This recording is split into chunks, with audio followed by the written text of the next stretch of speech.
Welcome viewers. आज का जो हमारा टॉपिक है वो है bonsai. Bonsai culture. Bonsai culture agriculture horticulture में एक अहम रोल है।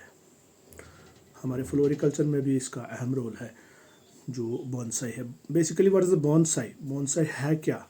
बॉन्साई एक जापानीज़ आर्ट है, जिससे हम इस आर्ट से हम जो बड़े बड़े प्लांट्स होते हैं उनको मिनिएचर रख सकते हैं, छोटा रख सकते हैं, एक पॉट में ग्रो कर सकते हैं। यानी कि हम इसको गमलों में ग्रो कर सकते हैं। बड़े प्लांट्स को हम छोटे छोटे गमलों में कल्टिवेट कर सकते हैं। That is called the bonsai. Bonsai basically it's a miniature art. It's an art. Miniature art का मतलब ये है कि बड़े बड़े प्लांट्स को छोटा कैसे रख सकते हैं, ड्वार्फ कैसे रख सकते हैं। That technique is called the bonsai. Bonsai असली एक पहले ये चाइना में ये टेक्निक देखी गई, तो वो इस टेक्निक का यूज़ करते थे। जो शैलो पॉट्स होते थे, उसी में बड़े बड़े जो बड़े प्लांट्स होते हैं वो उसमें उगाते थे और उनको शेप देते थे, एनिमल्स के शेप में ग्रो करते थे। तो उसके बाद ये जापान में देखा गया। बेसिकली इसको बोलते हैं जापानीज आर्ट। बोनसाई है ही ये कि बड़े जो प्लांट्स होते हैं उनको हम गमलों में कैसे उगा सकते हैं। गमला पहले शैलो होना चाहिए, वो डीप गमले नहीं होने चाहिए, शैलो एंड थोड़े से बड़े होने चाहिए।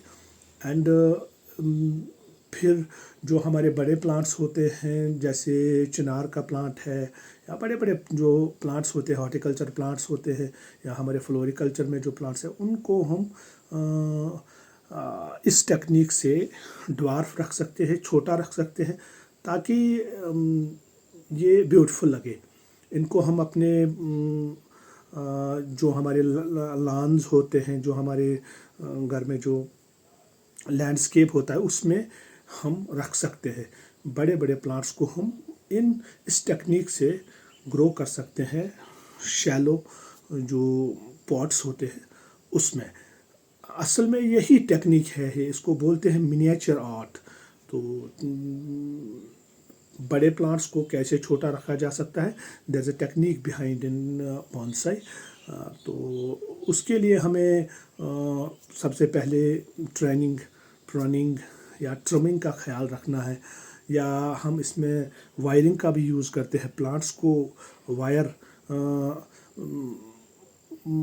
से बंद करके, या तो उससे भी हम, वायरिंग से भी हम इसकी जो ग्रोथ है स्टंट कर सकते हैं। तो ये जो आर्ट है, बेसिकली ये आर्ट यही है कि बड़े प्लांट्स को कैसे छोटा रखा जा सकता है। तो इसी आर्ट को हम कहते हैं बॉन्साई। इस आर्ट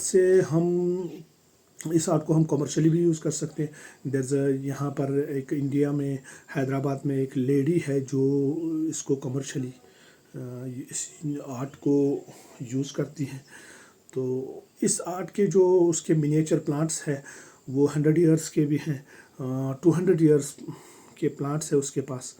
तो उनको वो इसी टेक्निक से ग्रो करके छोटा रखती है। तो उनको वो कमर्शियली भी फिर मार्केट में उनको बेचा जाता है, तो उसकी अच्छी कीमत भी हमें मिलती है। बेसिकली ये जो बॉन्साई कल्चर है, इसका ज़्यादा से ज़्यादा यूज़ हमारे हॉर्टिकल्चर में भी होता है, फ्लोरिकल्चर में भी होता है। तो और ये this is an outdoor activity. इसको हम ये हम आउटडोर में कर सकते हैं। बट बहुत सी चीज़ों का ख्याल रखना है ड्यूरिंग बॉन्साई। एक तो मैंने बोला कि ट्रेनिंग, फ्रनिंग, ट्रिमिंग या वायरिंग जिसको हम बोलते हैं, या रीपॉटिंग। पहले एक पॉट में इसको ग्रो करना, फिर दूसरे पॉट में इसको फिर ट्रांसफ़र करना। तो हर चीज़ का ख्याल रखना है कि ताकि इस प्लांट को ट्रिम करके ड्वार्फ कैसे रखा जाए, इसकी ग्रोथ कैसे स्टंट की जाए। असल में यही बोनसाई है। और बोनसाई जो है कमर्शियली इसकी बहुत वैल्यू है। तो और इसका ये भी ख्याल, इसमें ये भी इन चीज़ों का भी ख्याल रखना है कि फर्टिलाइजेशन का, इसको टाइम टू टाइम जो फर्टिलाइजेशन करनी है, टाइम टू टाइम इसका